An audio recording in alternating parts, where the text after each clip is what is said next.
देखते हैं? नहीं, सबसे पहले तो मैं भाई के लिए तारीफ करना चाहूँगा। भाई ने कश्मीर फाइल्स मूवी बहुत अच्छे से देखी है और इसके बाद केरला स्टोरी भी बहुत अच्छे से देखी है। हम उस दौर में जी रहे हैं जब ड्रामे को देख के हमारी आंखों में आंसू आ जाते हैं और वास्तविकता को देखकर हम कहते हैं ड्रामा चल रहा है। बात तो सही है। हम उस दौर में जी रहे हैं। आज की बेरोजगारी इस वक्त इस व्यक्ति को नहीं दिख रही। आज लॉकडाउन में लोग लाखों लाख लोग पैदल चल गया, वो नहीं दिखा। आज कोरोना में कितने लोग मर गए, वेंटिलेशन में ऑक्सीजन बेड नहीं मिला, ये इनको नहीं दिखा। अरे बाप रे, ये तो धोती खोल रहा है। मोदी जी ने महामारी के टाइम पे गरीब लोगों के लिए ट्रेन नहीं चलाई, लेकिन पटरियों पर चलते हुए लोग ट्रेन से कुचले गए नहीं, वो नहीं दिखा। और रही बात बटेगी तो कटेंगे, ठीक है, बिल्कुल सही बात है। थोड़ा नारा पुराना हो गया, इस पे बाद में आएंगे। पहले इस पे आइए। एक है सेफ है। बिल्कुल एक हैं, सेफ हैं। हिंदू मुस्लिम सिख ईसाई आपस में हम भाई भाई, नारा था ये।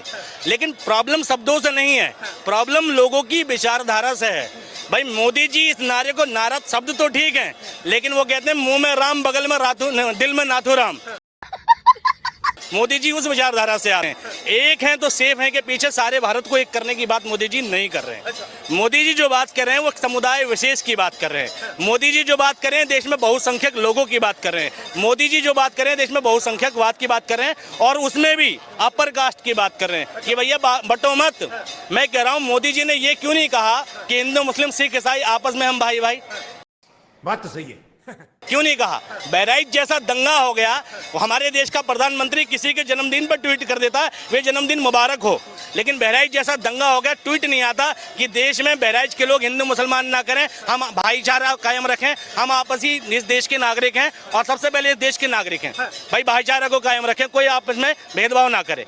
मोदी जी, योगी जी ऐसी कोई अपील नहीं करते हैं। मोदी जी झारखंड में भाषण देते वक्त उन्होंने साफ तौर पे कहा था कि आखिर कैसे आपने देखा होगा कि हिंदू आस्था पर ये लोग चोट पहुंचाते हैं, कैसे ये आपकी बेटियों को लेके चले जाते हैं, कैसे आपकी ये रोटी छीन लेते हैं।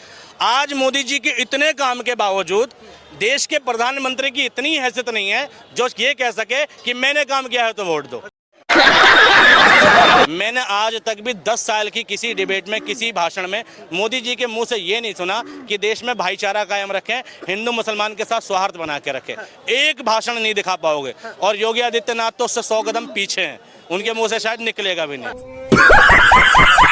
मोदी जी का टाइम गया तो मोदी जी सोच रहे हैं जाते जाते भी। मैंने एक कहानी सुनी थी, एक नकारा आदमी जो होता है जब मर जाता है ना, जीते जी तो तकलीफ देता ही है, मरने के बाद भी तकलीफ देता है।